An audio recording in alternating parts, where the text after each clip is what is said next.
ಬೆಂಗಳೂರು ದೂರದರ್ಶನ ಕೇಂದ್ರದ ಪ್ರಾದೇಶಿಕ ಸುದ್ದಿ ವಿಭಾಗ ಪ್ರಸ್ತುತಪಡಿಸುವ ಸುದ್ದಿ ಸೊರಬ. ಈ ಸಂಚಿಕೆಯಲ್ಲಿ ಕಿರು ಉದ್ಯಮದಿಂದ ಬ್ರ್ಯಾಂಡ್ ನಿರ್ಮಿಸಿದ ಸಾಧಕ ಮಹಿಳೆ. ಕೃಷಿ ಉತ್ಪನ್ನಗಳು ಅಲ್ಲೇ ಮೌಲ್ಯವರ್ಧನೆ ಆಗಿ ಮಾರುಕಟ್ಟೆಗೆ ಹೋಗಿ ಒಂದು ಒಳ್ಳೆಯ ಲಾಭವನ್ನ ಕಾಣಬೇಕು ಅನ್ನುವಂತಹ ಉದ್ದೇಶ ಇದೆಯೋ ಆ ಉದ್ದೇಶ ಈ PMFE ಸ್ಕೀಮಿಂದ ಈಡೇರುತ್ತೆ. ತಾರಸಿಯ ಮೇಲೊಂದು ಹಸಿರು ಸಸ್ಯ Kashi. Normal RCC about 200 kg per square feet ಅನ್ನು ತಡ್ಕೊಳ್ಳುತ್ತೆ. ಆದರೆ ನಮ್ಮದು ಮ್ಯಾಕ್ಸಿಮಮ್ ವೆಯ್ಟ್ ಇರೋದು 25 to 30 kg per square feet. So factor of safety ತುಂಬಾ ಇದೆ. ಬೆಳಗಾವಿಯ ಹಲಗ ಗ್ರಾಮದಲ್ಲಿ ಡಿಜಿಟಲ್ ಉಪವಾಸದ ಹೊಸ ಪ್ರಯೋಗ. 7 ಗಂಟೆಗೆ ಕರೆಕ್ಟ್ ಸೈರನ್ ಹಾಕಿದ್ವಿ. ಅದೊಂದು ಎಚ್ಚರಿಕೆ ನಮಗೆ. ಏನಪ್ಪಾ ಅಂತಂದ್ರ ನಿಮ್ ಟಿವಿ ಆಫ್ ಮಾಡ್ರಿ, ಮೊಬೈಲ್ ಅನ್ನ ಸೈಡಿಗೆ ಎತ್ತಿಡ್ರಿ ಅಂತ ಹೇಳಿ.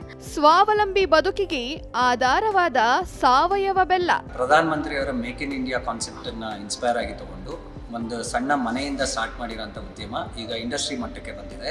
ಇದೇ ತಿಂಗಳ ಜನವರಿ 25ರ ಭಾನುವಾರ ರಾತ್ರಿ 8:30ಕ್ಕೆ. ಮರುಪ್ರಸಾರ ಜನವರಿ 27 ಮಂಗಳವಾರ ರಾತ್ರಿ 7:30ಕ್ಕೆ. ತಪ್ಪದೇ ವೀಕ್ಷಿಸಿ ಸುದ್ದಿ ಸೌರಭ.